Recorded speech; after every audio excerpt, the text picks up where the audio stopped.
Good morning, good afternoon, good evening, wherever you may be in the world, and of course whether you're watching live or you're watching the recording of this session, welcome to one of the highlights of the FIPP calendar, which is of course the launch of the annual Innovation in Media World Report. Regular viewers will know that this session is normally one of the most popular items at the annual Digital Innovators Summit. The DIS is virtual this year, and we thought it would be a nice treat for everyone to give the book its own dedicated launch event, free for everyone to attend. Now, for those who might not be familiar with the report, it is compiled and edited by our friends and partners at Innovation Media Consulting, one of the world's leading experts in enabling digital transformation, and provides an overview of all the key trends and innovations that we've seen in the media world over the past year. I'll be introducing the report's authors, John and Juan, in a moment, and handing over to them for the rest of the session. For me, it's now time for me to introduce my guests. For most of you, of course, they will need no introduction. John Wilpers is Senior Director, USA at Innovation Media Consulting, and Juan Senor is the President of Innovation Media Consulting, and crucially, together, they are the authors of the report. So John and Juan, welcome. Thank you. Thank you very much, James. A great honor to be here presenting the book, and of course, doing this virtually. And lovely to see so many of you already in the chat asking some questions and wanting to engage. We're going to present to you the findings of the book. And of course, we welcome as many Q&A as possible.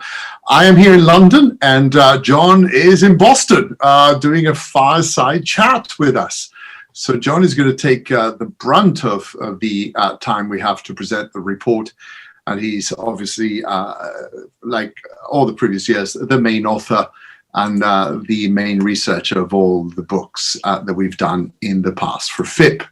So the overall theme this year is how to adapt to the new abnormal. And what we've done with the book this year is we've sort of updated it and revised from some of the main themes of last year, while touching on the big things that have changed. The book, as in the past, is exhaustive. We have done chapters on monetization, chapters on direct-to-consumer retention strategies, and obviously the post-COVID world of work, and the tech tools you can use to re-engage with people, as well as environmental impacts that we need to consider when it comes to our print operations and so on. So it's quite an exhaustive book. As you know, this is based on 12 months of research and our global media consulting experience, and the work done with many of our clients here on the screen. And this has been said repeatedly over the last year, the acceleration of trends. And I like to quote Lenin when he said, there are decades where nothing happens, and there are weeks where decades happen. In our case, 52 weeks of absolute radical and unavoidable change for all of us. Every trend that was there before the crisis will now accelerate into a norm. And thus the title of our presentation, Getting Ready for the New Abnormal, and how to adapt to these new norms that are really going to be guiding our industry for the next few years, or if not the next decade. Those trends that would have taken 5 years, in some cases even 10 years, we'll talk about one of them that we thought it would happen in the next 10 years, now happening in the coming 5 months. As soon as we begin to come out of this, which we already have started to come out of it in earnest, thanks to vaccines and thanks to the willingness of countries to indeed come together, then a lot of these changes you will need to begin to adapt fairly quickly. So what are these overall trends that are now accelerating quickly? What are these new shifts? Well, we've identified 5 of them, 5 major shifts that we need to act upon. Number one, every crisis changes something forever. In the past, the end of the gold standard, for instance, is one of the global crises as a result of the oil crisis that led to the abandoning the gold standard. Of course, we in a crisis since then in the 80s, we had the end of employment for life in many countries. We had the end of cheap consumer credit, you could say, with the last crisis. Well, this one, this global crisis is changing the workforce in terms of presential engagement with people. In some countries, we're talking now about going from 40 hours a week to 32 hours a week. But the obvious thing is the fact that we may have 4-day weeks as opposed to 5-day weeks, whether it's Monday through Thursday or Tuesday to Friday. But this is here to stay, the hybrid concept of the flexible office model. However, the early talk, and we had a lot of this talk, a lot of ink written about this, the stumbled upon home newsroom.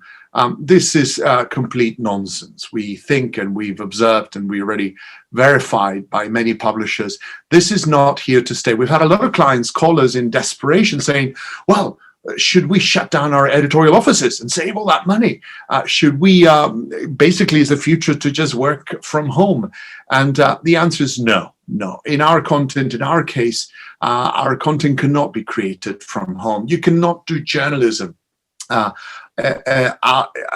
isolated in your home. Journalism, whether it's health journalism, consumer journalism, is done in the street, face-to-face, and with good editors. Perhaps some of the subbing could be done from home.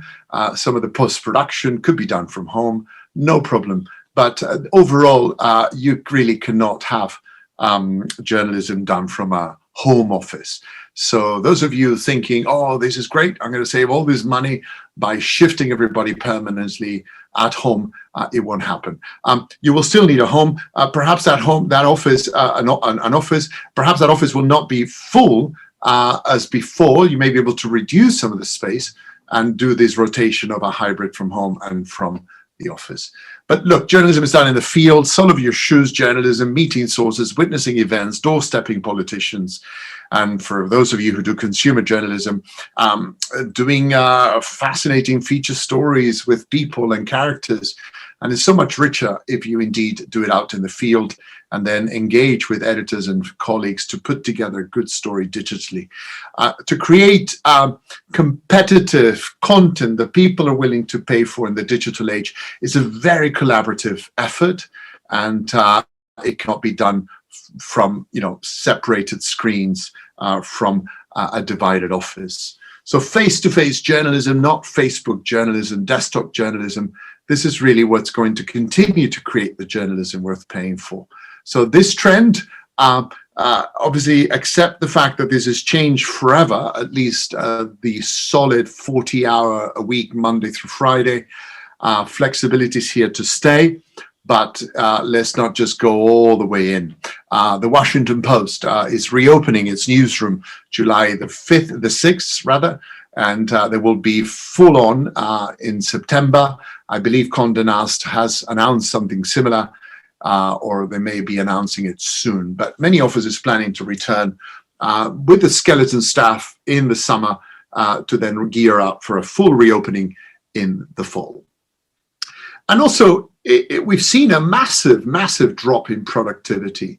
We humans, we need the work-life balance. Home is for rest, for family, for your partner to share with. This idea that somehow we can expect people to produce quality work from home has been shown to be a very difficult proposition. So in the book, we talk about technology, how to connect with these people who will be at home, who will want to do some work from home, how to get the most out of them, how to manage them, how to deal with this culture change that is, it's here to stay. It's one of the big changes. But keeping in mind that we are not recommending, we're not seeing a lot of publishers and CEOs going all the way with the disappearance of the newsroom, of the editorial office. Trend shift number 2 is the migration from reader from print to digital in a definitive way. This is now notable and universal and is accelerated very, very quickly. And unfortunately, we had the association at the beginning of the pandemic, an incorrect one, that somehow sharing paper meant that was a vector of transmission for this virus. And even though there was little evidence of it being so or staying in paper for long. And yet people said, well, I'm not going to go out there. And also you couldn't go out there to the kiosk, to the newsstand, to the supermarket and pick up a magazine. You couldn't go out to do these activities. So a lot of people wanted to have that content, read it, experience it, and they went on a digital platform. And many of them are staying with that habit. The migration of readers from print to digital is significant. It is global. It's in every market.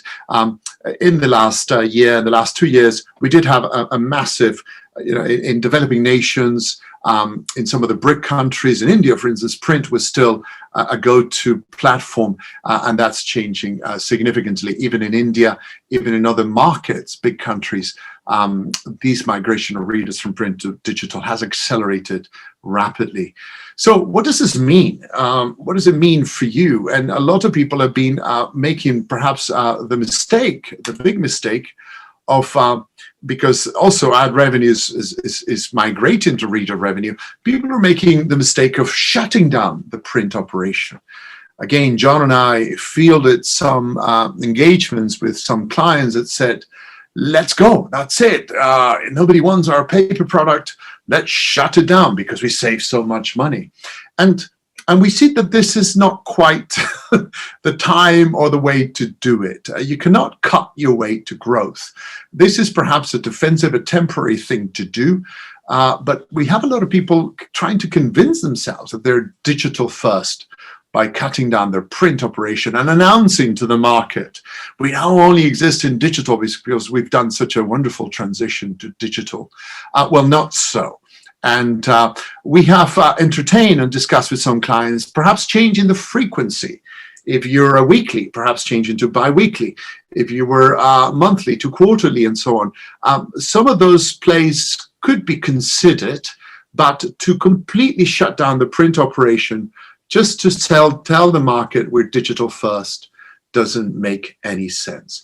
You have to become digital first, and only when your revenues are digital first, you can get rid of print.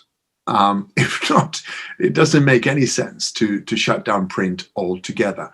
And as you know, we at Innovation believe that print, it's here to stay, and it is part of our future. We need to use it as a bridge to the future, and it will stay in some form, and is the perfect medium for visibility and to send a definitive message with advertisers. People still love to see the physical product, especially in some consumer magazines. It's such an experience that it's difficult to conceive that it will ever go away. So really do not do this. Just abandon print just so you can tell people, advertisers, clients, we are digital first, or as a way for you to encourage subscriptions. Subscribe to digital because the print you can't get anymore. Doesn't make a lot of sense to do it this way. Once your revenues are digital first, and you've overtaken any revenue you would have got from the print title, then it makes sense to consider shutting down the print operation or changing the frequency. Look, desperate measures for desperate times. They must not become the norm. So yes, putting partitions in an office, working from home, shutting down perhaps or reducing the frequency of the print operation, yes. But these are desperate measures for desperate times, and we have gone through desperate times. Think twice about making them the norm just because you had to do it or you did it to save money. You need to become digitally sustainable before you become print unsustainable. And you've heard this from Innovation repeatedly, and this is how we see the transition. Make the most of print. Let it live as long as you can. Protect it. Do bundles. We're not nostalgic. We're not enamored with print as the only medium, of course. But do not believe that just because you are doing this cancelling of print, that somehow the digital revenue will replace it magically. It won't. Point number 3, we call it Social Media Independence Day or Independence Year. And it's sort of been a turning point, an inflection point for our relationship with big tech, 2020, and especially in the first quarter of 2021. Everybody's reckoning with this. And it started with the insight that the investments we've made in social audiences have not been paying off.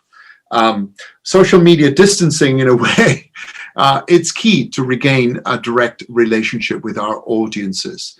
And of course, this has become a big political battle, of course, from big tech canceling some politicians that we all are aware of, to big tech having a fight in many parliaments, in many national assemblies, and many congresses around the world, where tax laws are being introduced so they share their revenue with us publishers after more than 2 decades, well, a decade and a few years really, with social media, of us trying to get a fair share of the content they've been using to drive their audiences. So a lot of publishers are saying, okay, look, something has got to change, something's got to give. These laws that are being introduced, they're being passed already in Australia, they're in Europe at the European level being introduced, they're being considered in the UK, in the US, in Brazil, and so on.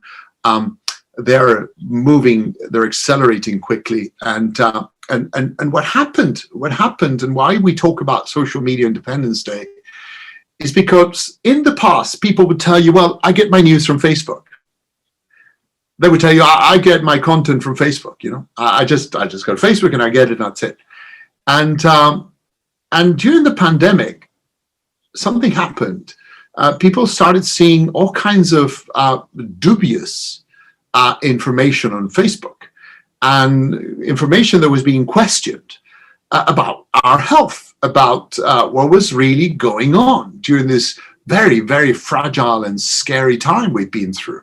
This was really a life threatening event for all of us. We've all been under toxic stress, and people realize, well, I really can't trust what I'm seeing in Facebook. So people were reading still stuff on their Facebook feed, and yet they were going to news sites or information sites to check, is this really true? Is this something I can believe in?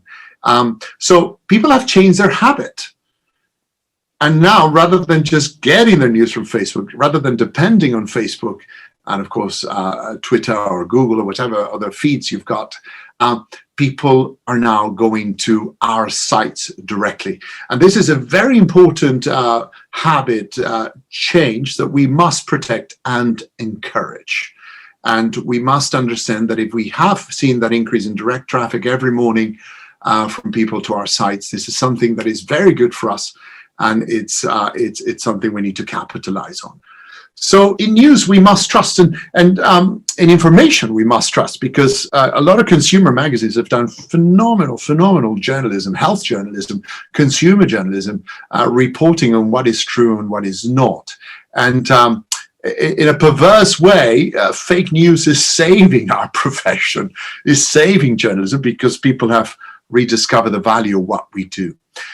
Alongside with it, there's been a vertiginous collapse in trust of social media platforms.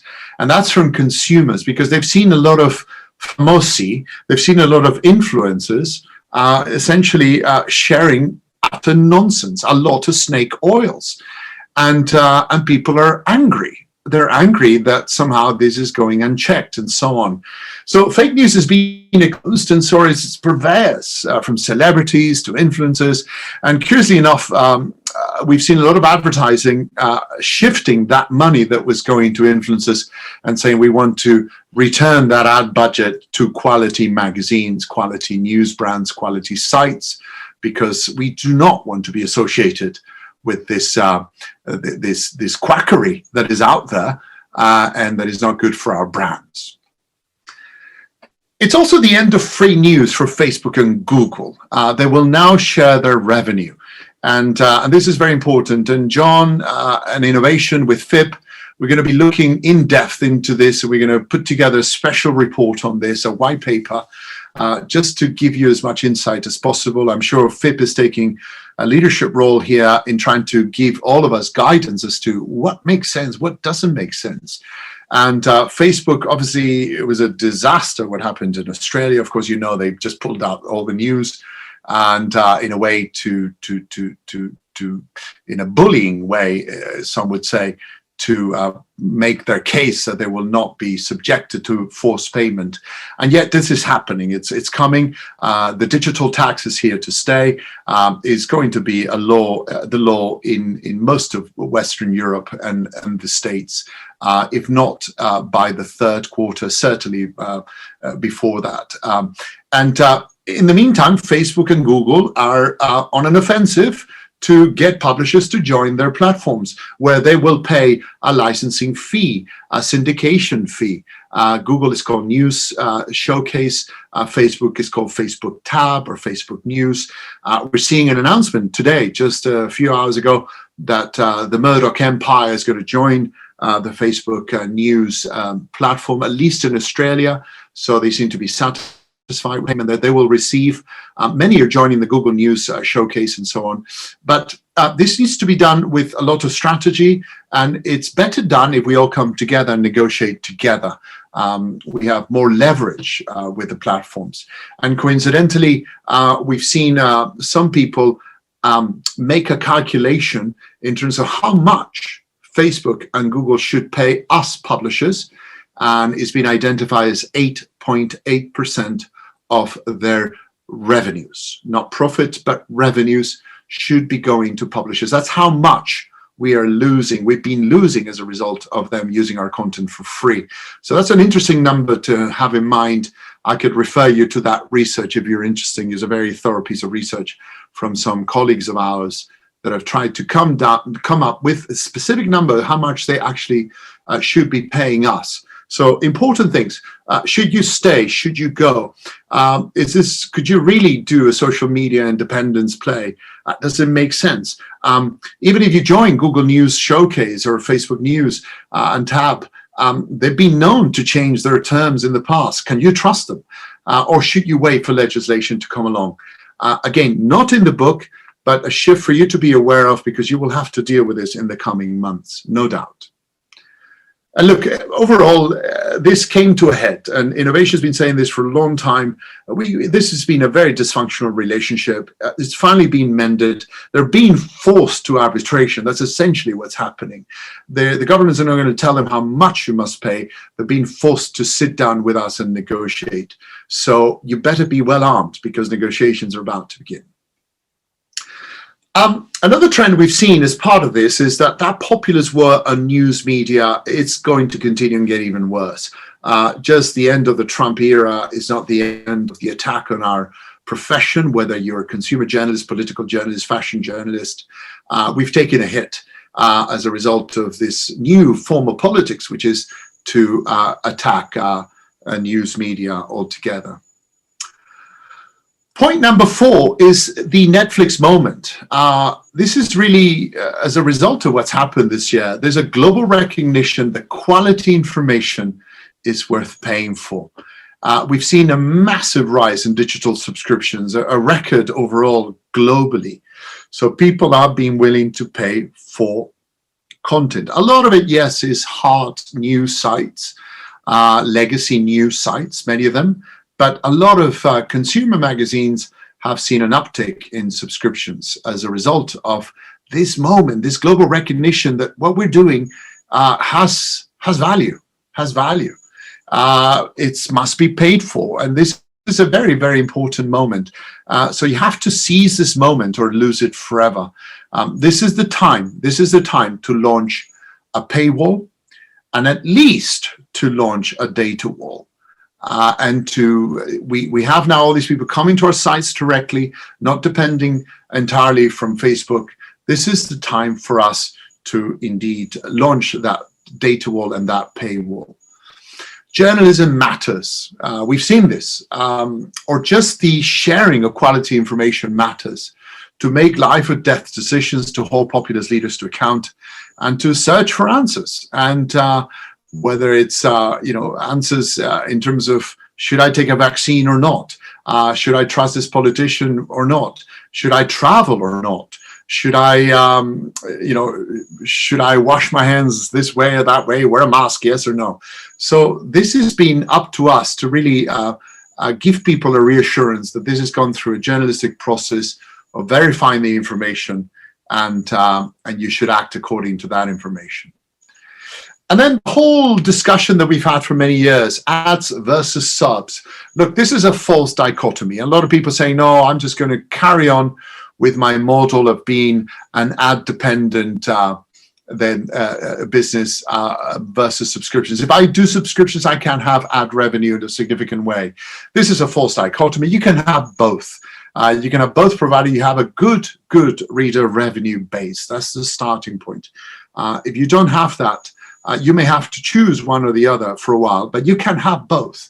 And there are ways of doing this, and we've been working with a lot of clients to see how you make this transition and keep a significant amount of the ad revenue as well.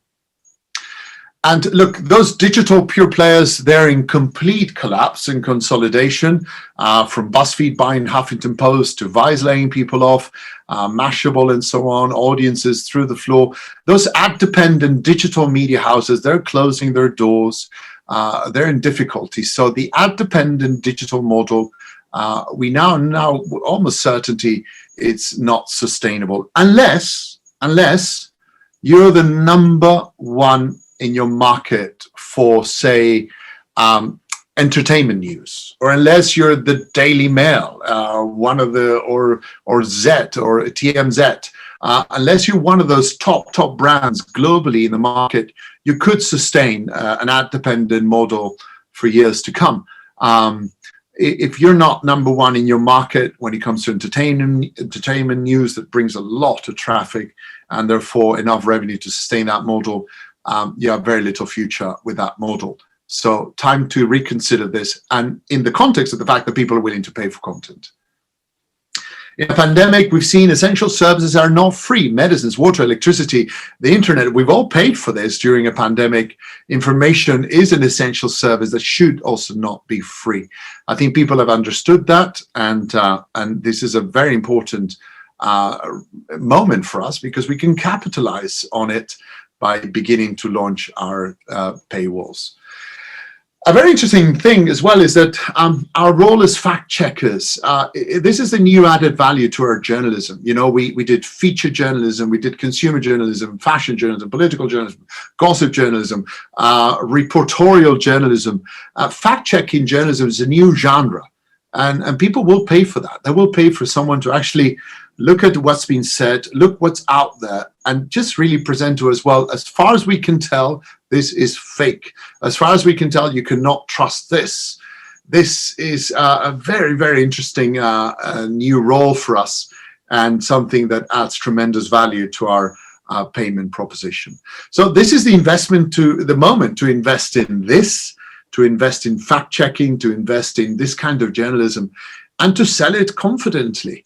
We do have a willing marketplace with lots of punters, lots of customers that with the right proposition at the right price, they'll be willing to consider a payment relationship. And of course, in the book, we talk about how perhaps for the magazine world, the play is not so much subscriptions, but memberships. And it's a big difference, as you know. So you're not just selling a subscription to content, you're selling a subscription to belonging to a club, to a brand that gives you added value as a member. So, and we've been looking at a lot of cases of looking at, say, membership like you do with an airline, where you have a gold membership, silver, bronze, and so on. So there are many, many different ways of approaching this in the magazine space, which are very, very interesting, beyond just the digital subscription of the traditional news sites. And look, we've been selling the wrong thing. We have to stop selling ads and start selling journalism. Point number 5, and the last one, is that mindsets have changed forever. Lots of things have changed, but I think this is very important. John and I and the entire team at Innovation, 90 of us globally, have been working so hard for so many years, dealing with publishers, with CEOs, with editors, with journalists who just refuse to accept change, who refuse to engage really in culture change, who were holding back. And they all still were wishing that the new normal would end up being the old normal, right? Well, a lot of them are letting go, and they're accepting and adapting to the new abnormal. This has been a watershed year for anybody who had any doubts that the digital transformation process had to be started yesterday. And those who've left it too late are now paying the price, but there's still time. So the world may be frozen, but you must act and not wait for this to simply pass, really. If you're in hell, keep on walking. And you have to manage what you can control. Everything else treat as superfluous, as it is out of control. Look, never let a good crisis go to waste, somebody once said, and is so relevant to today. So really engage in all these changes. I hope you find the book very, very illuminating on how to bring about many of these changes. And as we've been saying here in London, from me, it's think positive and stay negative. That's what we've been saying in London throughout. So I'll hand over now to John for his fireside chat to conclude the findings of the book this year. John.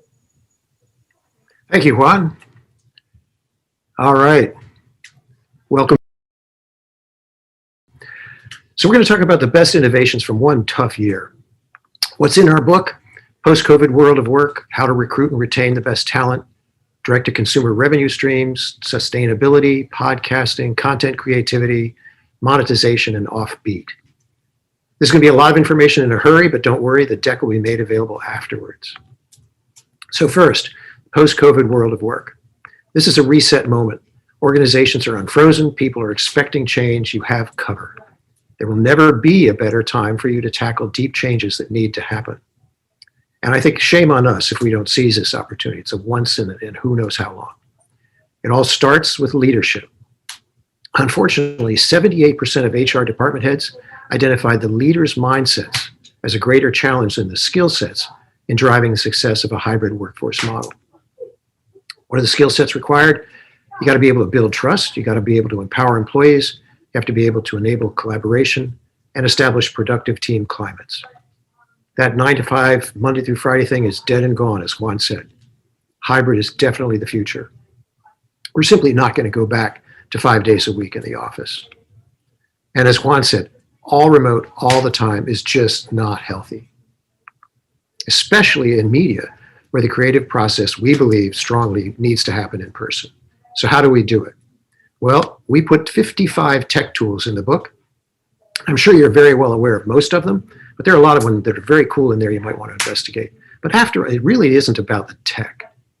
It's people things. So here are 10 people steps to make normal work, the new normal work. Set expectations early and often, be organized and flexible, provide collaboration, track your book and track your team's progress, emphasize communication, listen, develop empathy, build collaboration, adapt your meeting times, resist the urge to micromanage and look over people's shoulders because you're at a distance. Celebrate success. Here's some more people tips. Make one-to-one phone calls. Use polls in the Zoom calls for anonymity so that people who might be afraid to speak up feel safe saying something. Send personal emails, add compliments to meetings, go around the room, so to speak, for personal news. Model things like, I'm leaving the office to go have lunch. Give them permission to do so. Use breakout rooms and Zooms to let other people, again, people who might be shy, have a chance to say something. Schedule non-meeting days. Set no emails after hours. Don't expect people to stay up all hours and communicate. And if you have a print product, I talked to an editor who sends mailed tear sheets with kudos, which is what a wonderful touch that is. Also in the book, how to increase gender equity, diversity, how to keep remote employees feeling valued. What is the new normal office actually going to look like? And some stress reduction tips. Now, this issue, it was a big issue before the pandemic, and it certainly hasn't gone away. How to recruit and retain the best talent. But we have to make our companies appealing places to work. The culture has to be employee-focused. Then you have to actually take action and broadly market that new culture to attract the people you want. What are they looking for? A mission they can believe in, positive culture, stimulating challenges, professional growth, mentorship, competitive pay, rewards for excellence, advancement opportunities, and flexible work hours and locations. Well, you can check that one off, right? So we all need to do the following. Make sure your company's mission and values are appealing, clear, and easily discovered. I can't tell you how many companies I went to look for a mission, could not find it, could not find value statements. Create employee-focused culture, emphasizing individual growth and flexibility. And get your best ambassadors involved in recruiting, and that's your employees. Why? 84% of employees would leave their current job to move to an employer with a fantastic reputation, even if the salary bump wasn't big. So it's a win-win. You have a happier workforce, you're attracting better talent, and your workforce becomes ambassadors. How do you go about doing it? You have to market your new culture now, whether you're looking or not. Far better to do it now than when you are looking. So expand your social footprint. Create content about your culture. Do search engine optimization. Do landing page conversion optimization. Content marketing, reputation management, and social media management. Because, as we all know, content has the power to help potential candidates decide whether they're not a fit or not for your company. As soon as they hear about an opening, they're going to go check you out on social media. Let's see what happens. Now, here's something I haven't heard many people talk about: defensive marketing.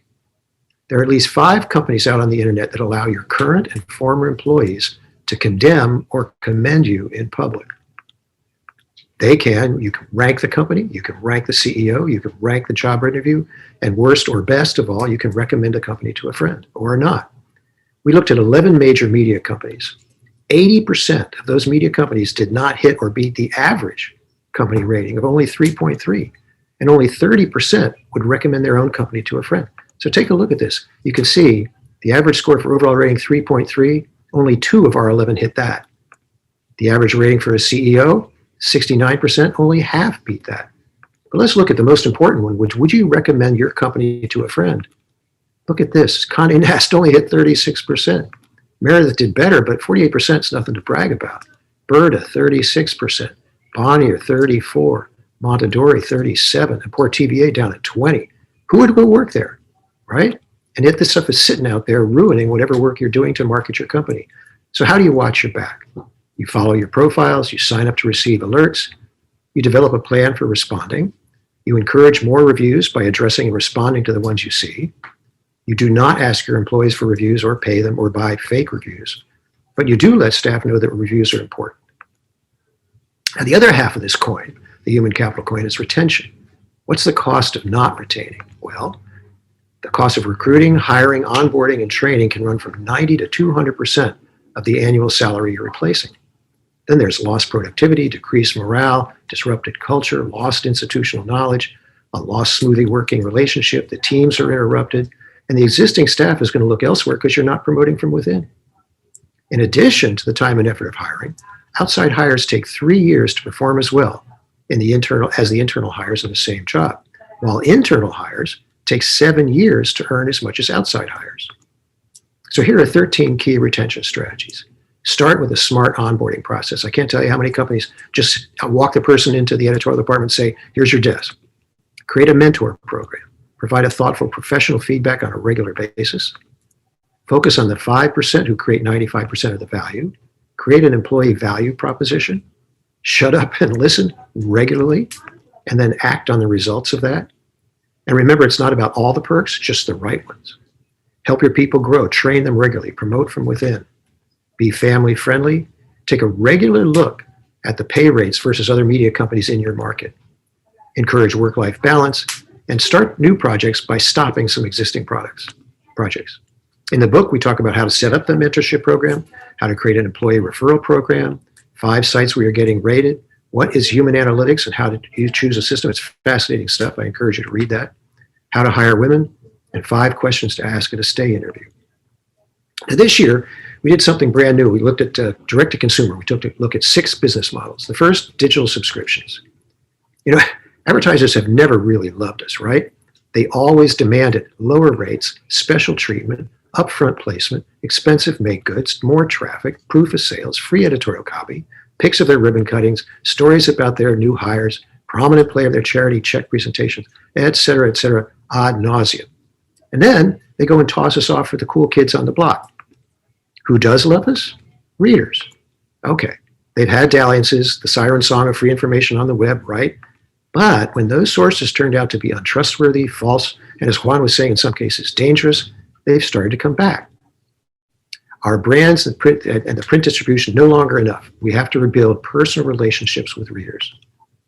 So we have to collect that interaction data, scale it, and turn it and leverage it across our organization. And we have to accept that throughout the organization of a reader-first focus and a commitment to pay attention to that data, because the content that needs to be content that is worth paying for, as opposed to just content worth writing. So what's the first thing to do when you're building a subscription model? Identify not only the readers who already visit your site regularly, but especially those who regularly open your newsletter and regularly click on your content on multiple platforms and devices. We're going to get into what they call whales in a minute. Even though the regulars might be a small number, they are the people who use your content in their everyday lives, consider it valuable, and feel a strong affinity to it. Because it's all about helping your customers solve a problem and delivering on the promise you've made to them because, well, I'll get there in a minute. Lastly, one other essential organizational change is to take that customer service team you've got and make them a customer success team. So they're contacting the customers not at the end when it's time to renew, but the minute they sign up, and then constantly throughout their lifetime reminding them of the value that they're getting with their product. Number 2, memberships, clubs, and partnerships. Here it is. It's all about whales, wine, and profitable symbiosis. Whales are the biggest spenders who make up a tiny group that drives most of the revenue for publishers. And you want these whales as members, not just subscribers, because they're also the ones most likely to join niche clubs, purchase stuff, etc. And you know them when you see them, right? They're the ones with the hat with your logo. They treat your editors like celebrities. They read and comment on everything you send them. And they're the most committed 10 to 15% of your audience. And this is neat. They generate as much as 70 to 90% of reader revenue. They are also less price sensitive, making them more profitable. They churn less often and buy more often, thus increasing their lifetime value. They also provide favorable word of mouth marketing, and they want to help you innovate, and they behave more predictably. So if people trust your organization to solve their problem or achieve their goal forever, they take off that consumer hat, they don a member hat, and they stop considering alternatives. And you don't need a boatload of features to be successful with memberships. 2 or 3 things added to a subscription usually are enough to drive a conversion to membership. But you got to make sure that those offerings solve the tangible and emotional needs of your whales. They could include things like access to experts and editors, tools to make it easier to do their jobs or pursue their hobbies, educational resources like videos and ebooks. Then there are clubs. The Boston Globe launched a cocktail club. On New Year's Eve, they expected a couple hundred signups. They got 500. Members could buy a cocktail kit that gave them everything they need to make the drinks. The Sunday Times Wine Club started in '73, still going strong. Crochet's Magazine, Collections Club, curated collections of patterns, all hand-selected by the editorial team. And Parents Magazine debuted its Raising a Future Reader Club with its first ever 100 books to inspire your kids. Partnerships. In just the last 5 years, for example, the Wall Street Journal built more than 40 bundling partnerships in 25 countries. A Wall Street Journal Standard Chartered Bank partnership gave the Wall Street Journal and Barron's subscriptions to the bank's top-tier Asia-based customers. Other partners with them have been trading platforms, telecom, membership groups, airlines, language schools, quite a spread. And people often think of partnerships just about driving subscriptions, but they're not. Really, when you think about it, it's about building a connected relationship where you continue to have the right to be connected, and then you get to leverage that first-party data. All right, D2C number 3, e-commerce. Percentage of retail done on digital channels has gone up over the past 1% each year. So as of 2020, it was at 18%. And then in 8 weeks, it went up to 28%. We had a decade, as Juan was talking about earlier, we had a decade in just 8 weeks. Hearst UK's e-commerce revenue grew incredibly during the second quarter. New York Magazine's shopping site, The Strategist, 85% year over year. Marie Claire's e-commerce revenue in the first 7 months equaled all of it in 2019. Publishers have an edge against commerce sites because they have that organic traffic returning to their sites, and many returning many times a week. There's also the strong media brand people, the people trust in editors who curate the world and make it relevant. So we can leverage that brand and capitalize on consumers directly where the inspiration strikes. We see 3 to 5 times increase in profit compared to affiliate programs for the same product. And publishers with e-commerce, they're turning themselves into arenas for interactivity, and developing a deeper relationship with the customers who keep coming back. And now is a very good time to do this because the commissions that affiliates are paying has been sliced like in half for business products, headphones, and for home products, 2/3 cut, personal care products, 4.5 to 1%. All right, D2C model number 4 is e-learning. E-learning is a very valid and high margin business opportunities for publishers, both B2B and B2C. This guy said he's seen once a program is operational, margins of between 20 and 70%. That's pretty nice. So what he advises is don't let your expertise and assets go on or under leveraged. If you don't have the time to do a program on your own, partner with an academic or a commercial institution whose business is online education. They'll do all the work for you, all the product creation and monetization, delivery, every element, so that monetization becomes turnkey. For example, Sneaker Essentials was done, Streetwear Essentials, Complex Media, Parsons School of Design, a music industry course done with New York University and Billboard. Guardian, they're fast, they're way out there, many courses every month in a whole variety of niches. Berta Style Academy, they teach students how to create beautiful, stylish, professional-looking garments in their own home. Condé Nast College prepares students for careers in fashion, media, and lifestyle industries. Events. Events will never be the same, right? And actually, that's a very good thing. I think, this woman says, I think long-term we'll have a much better business, a more diverse business, and a more sustainable business going forward. And the director of events at FT Live says, in the future, all events will be hybrid. No one is ever going to run a large public-facing B2B event without a digital component ever again. Virtual events are more inclusive, more global, they can scale, they include people who normally could not attend for cost reasons, more speakers who are more available, they remove geographic boundaries, they have a low-cost base, so you don't need to hire a venue, you don't need to feed your guests, they have a high profit margin, they're more accessible to younger, engaged audiences who probably don't have the money or the time. Lots of attendee data to grow subscriptions. So for example, Condé Nast, 150 events globally, 700,000 consumers. Cherry Bomb thought they'd get 700 paying attendees before they had to cancel, and instead they reached 180,300 Instagram accounts. FT Global Board had 100 remote speakers, 5,200 delegates. Women's Health reached more than 10.9 million people on social media. And what happened with FT, they said the power of digital meant that in weeks, they could get this incredible audience from all over the world because people could call in on Zoom. And it was an eye-opener for them. They said because suddenly they went from digital just being a lifesaver to digital being a big opportunity. And at the end of 2020, they had put on 290 events versus the average of 150 pre-pandemic. Of course, there are downsides, right? Virtual can't match the in-person money. A total switch to virtual would result in a 50% revenue loss.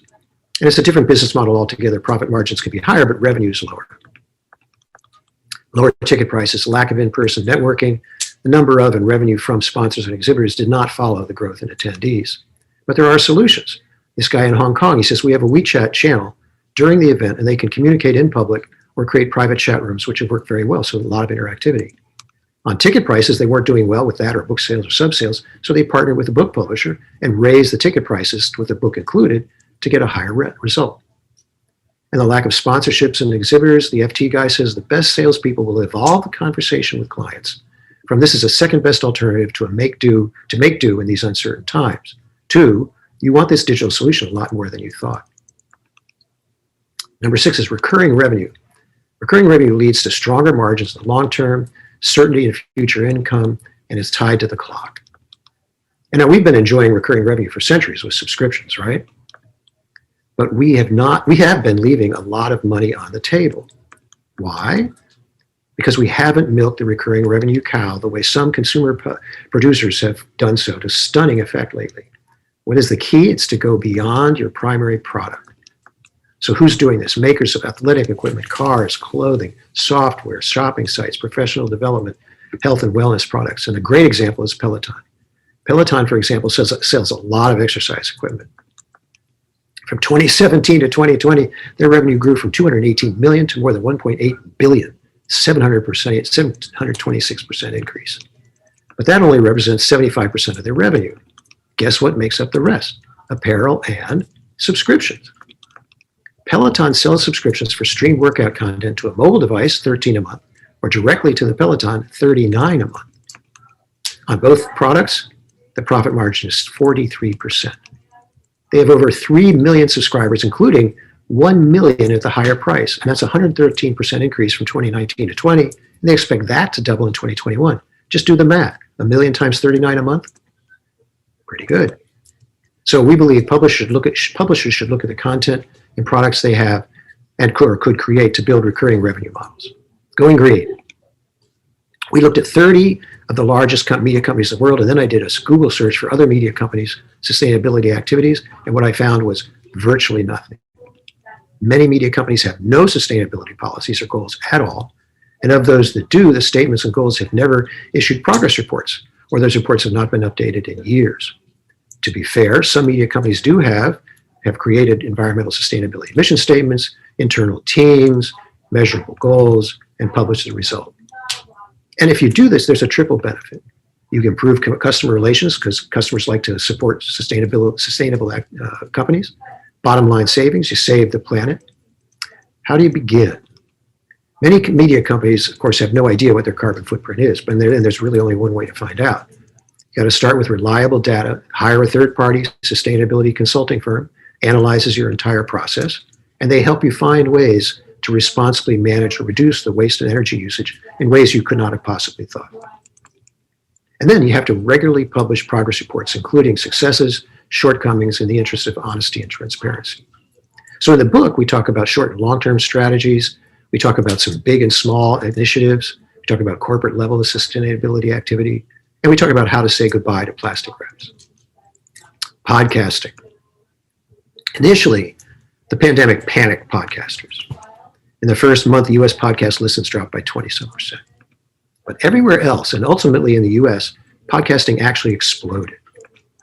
In April, listens in Europe were up by 53%, globally 42%. In July, Spotify subscribers were listening to double the amount of content. And podcast advertising has not only recovered, but grown. By May, the number of unique advertisers had almost returned to pre-pandemic levels. And by September, it had grown 42%. Not only is that growing, but there's a new source of revenue on the horizon, subscription. Almost 4 in 10 Australians said they'd pay for podcasts. 38% in the US, 37% in Canada, 24% in Sweden, 21% in the UK. And 20% of listeners who had never paid or donated money to access a podcast said they were somewhat or very likely to do so in the next 12 months. Podcasts are fast growing, inexpensive, effective, lucrative, proven subscription drivers. In the book, talk about the types of advertising, launch mistakes to avoid, tech challenge, why they work, a hotel amenity, the podcasting booth, and the longest podcast. All right, creativity. Before we strongly advise, before you get involved at all in an innovative project, we think there's a question you ask. Does it solve a problem? And if it doesn't, why do it? So here are the criteria for creative innovations. Is it usable and understandable? Is it delightful and engaging? Is it distinctive and new? Does it meet audience needs and behaviors? Does it strike the right tone and style? Is it easy and not too expensive to build? Is it easy to create stories for? Does it work across different genres of stories? It has to have a purpose in the business. Does it tie in with your subscription strategy? Because it's really about creating a differentiated, unique product worth paying for. Now, for example, the podcast boom birthed an audio story boom. The first text-to-audio experiment was in the dark ages, 2003. It was a joint NPR Slate audio thing set up just by putting a mic and reading. But then the Washington Post took a look about 10 years later with the research that showed users want to stay informed but are so busy that they appreciate the option to get up to speed while cooking dinner, running errands, and exercising. And in Denmark, Zetland, after just 2 months recently, this year, of offering audio versions of Zetland stories, 40% of consumption was audio. 6 months it was 50%. Today, 80% of the content is audio. And they listen to it all the way through, in contrast to the text articles, which drop off much more quickly. The question becomes tech or talent. Do you use automated AI tools, or do you use professional voice actors or authors? Tech, lower costs, so a greater number of audio stories. There's a lot of advancement in the technology, so you can get local accents, you can have different moods. So the Washington Post said the nature of audio is habit forming, but it's hard to build habits if you only offer a limited number of articles. The Post readers know they always have the audio option, and it reinforces availability. And they found that their audio listeners spend 3 times more time on the apps than those who simply read. On the other hand, the New York Times said they prefer quality over quantity, a choice that for cost reasons restricts the number of stories that be converted. What they said was, we're interested in building products worth paying for. And they feel that worth paying for does not include computer-sounding voices. Zetland does use human readers, but they're their own writers. He said, we originally tried using professional voice actors, but it sounded too perfect. The personal voice of the journalist is important. They wanted a human product. Now, monetization, this is way too much to go into today, but suffice to say that if you look at the book, there are 13 proven business models: subscriptions, nonprofit, e-commerce, events, club, IT provider, advertising, agency, data broker, brand licensing, etc. All right, the last, print and offbeat. I love this one. If you ever feel like you needed a stiff drink after reading the news, a rural U.S. newspaper publisher has a solution for you. In the back rooms of the Stapleton, Nebraska enterprise, the owner opened a liquor store, a stylish place to obtain wine and spirits. Or how about opening your own online casino? Torstar, the owner of 72 Canadian newspapers, launched an online gaming app in February of 2021 with the hope of capturing a portion of the $395 million that Ontario residents spend on gambling each year. And last, this would not be a 21st century media experience without a native ad. All of the ideas here in the book come from our year of research, but also from our global media consulting business, Innovation Media Consulting. You know your company, we know the industry. We disrupt disruption, we organize chaos, we relaunch legacies. We transform employees from seeing themselves as victims of change to becoming change leaders. We talk to readers and non-readers, advertisers, former advertisers, and every member of your staff to discover problems and solutions. Then we build staff teams to create changes, thus ensuring buy-in, and leave your company in a happy place. So if you'd like to get in touch with us, there's the information. It'll be on the deck when you get it. And we want to thank you for your time. Fantastic. Thank you very much, John and Juan. Another fabulous presentation. Lots there to consider. We're running bang on time. We're a little bit late with our questions, but we've got time to take a few. I do hope that all of you can just stay on for another 5-10 minutes while we ask some of the many questions that we've had to John and Juan. And I'm going to start by asking a question from Amir Safir. Thank you very much, Amir, for your question, who's asking you to, I think this is mainly for Juan, to expand a little bit more on the point you made about social media. He's saying that, I'll read his question. I don't quite understand the point about social media investment hasn't paid off. Can you please explain further? Because for us, social media is the route to the world, allows in-depth analysis, paid promotion to reach audiences, etc. Is it not the case that we're ringing the death bell on certain social media platforms too early? ? Juan, how do you respond to that? No, look, we are not Luddites. It is Facebook and Google and big tech that are building the internet and the future of the internet. However, the internet has been around for 30 years. It's not that complicated. And we've given away that direct relationship with audiences, and we've allowed this intermediation of social media to get traffic to our websites and so on. And what's happened in the pandemic is what I said, lots of evidence, and people have been asking in the Q&A if there's any evidence of this. I'll be happy to post all the studies on the fact that people have changed their habits. They're not just going to Facebook to check their feeds and to get their news, their information from Facebook. They're now going to reliable, trustworthy news sites and information sites on a daily basis to get that information verified. And that's where we enter. If we can restore the habit of people coming to our sites and not have a platform dependent strategy where they control the pricing, they have the data. Yes, they do share some data with us, not enough, not a lot. And the pricing in terms of we can't have a relationship, a transactional relationship with somebody who is consuming our content through Facebook and so on. So social media, Facebook, it's great to augment. It's great to get more eyeballs. But the last thing many of us need are more eyeballs on our websites. The last thing we need is more visitors, more traffic. We need payment for that traffic and for that content. Unless we get to that point as an industry, there will go in. and we will always lose. And this is what's being corrected, and that's why there's this trend, obviously being named Social Media Independence Day, year, whatever. It's a catchy slogan, but the point is that this is the year to change a relationship that has been dysfunctional. And if you do not accept that it's dysfunctional, then that's fine, carry on with your strategy. But I think most publishers globally will accept we've gotten a rotten deal. They've gotten the most out of our audiences. And remember, the second biggest source of traffic for Facebook globally in every country is news sites, is people sharing information, whether it's entertainment news, whether it's hard news, whether it's fashion news, what have you. So big tech, they know that. They know we're as important to them as they are to us. What's changed is that governments are now going to force them to sit down with us and to arbitrate, to mediate, to come to an agreement. And that's where you must seize the moment. Don't let this one pass. Fantastic. Yep. Great summary. And I do think the social media debate is a bit like somebody robbing you of your watch and then selling it back to you for 3 times what it's worth. So they're definitely not giving fair value in that exchange. I'm going to ask a question then to John, and this is from your colleague Alvaro in Colombia. Hello, Alvaro. Nice to hear from you. Thank you for watching. Who wants to just explore this question of sustainability a little bit more and compare and contrast, please. I'll summarize this question. If you could compare and contrast the difference between print and digital in respect of sustainability, isn't it the case that digital operations are more effective and more efficient from a sustainability point of view?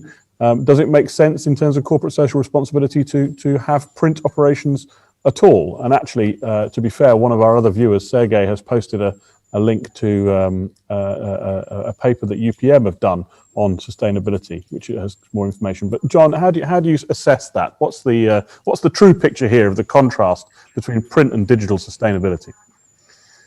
Well, it's actually fascinating. On the face of it, you would think that print is much worse, but print also uses paper, which is a renewable energy source or a renewable source. Whereas if you look at some of the things that digital is doing, the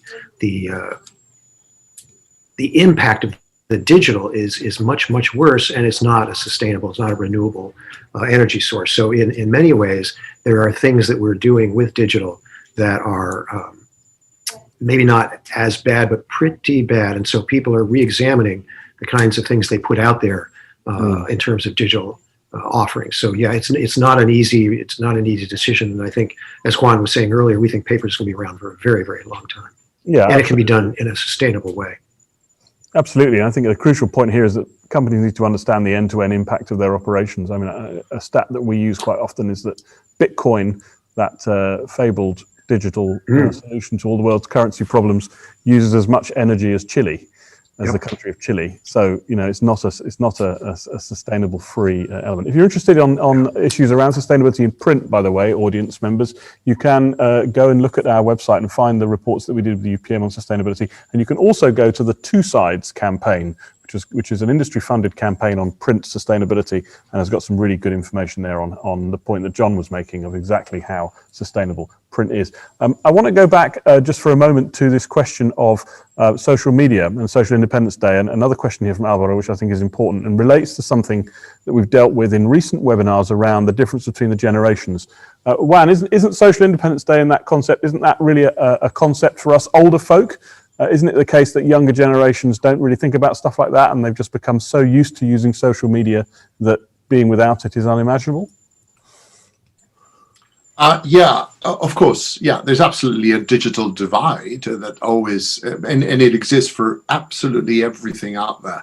Every single media and every single medium has that social divide. Younger people are definitely using streaming. Older people are still using scheduled television and so on. However, this pandemic has been a bit of an equalizer in the sense that even young people have been affected by being exposed to fake news, to toxic news. And many of them have, for the first time, have engaged in debates. Should I wear a mask, a vaccine, this and that? And they've been referred that for the first time, many of them have discovered or appreciated quality information or journalism, and they're developing the habit. There's been a lot of unintended media literacy. Again, because this has been a situation of life and death. And there's also, as you know, there's been a massive pushback by the young generation, below generation Z and Y, to the tone-deaf behavior of influencers on social media, and the fact that it was so horrifying for them to see people prancing and dancing in beaches while people are in lockdown in city centers and not being able to leave and so on. So that repudiation of that behavior on social media platforms is leading to a lot of people looking for who else is out there contributing to this conversation that I should be exposed to. Can we expect them to become, for an 18-year-old to become a subscriber to GQ? No. I don't think it will happen at that age. Will they be exposed to some content through all kinds of different platforms? Absolutely, yes. But subscribers a little bit older is the normal profile age for those kind of brands. So no, there's been plenty of evidence that young people are pushing back against the toxification of social media. Yeah, absolutely. Fantastic. Well, look, we're nearly out of time. So I'm going to ask you to close by answering one last question, which is another question from Amir. Thank you very much, Amir, for that. Who wants to know what your view will be, and I think this is a great place to leave this topic, on what the post-pandemic media landscape is going to look like. We've seen this dramatic shift for many readers to digital. We've seen traffic numbers up by 100, 150, 200%. We've seen digital subscription numbers up into the double or triple digit growth rates for those. Do you see the prospect of there being a correction, a shift back towards traditional media, or do you think it's here to stay? John, do you want to take that first? Sure. I think that it's going to stay. I think people will go back. I think right now the print is seen as an escape from an all-day digital lifestyle. So I don't think print's going to go anywhere. I think the numbers, one of the great things about this is not just been getting the pandemic information, but rediscovering quality sources of information, as Juan was talking about. And once discovered, I think people will stick with us. They like the idea. I think the big thing that we talked about in the book as a change is audio.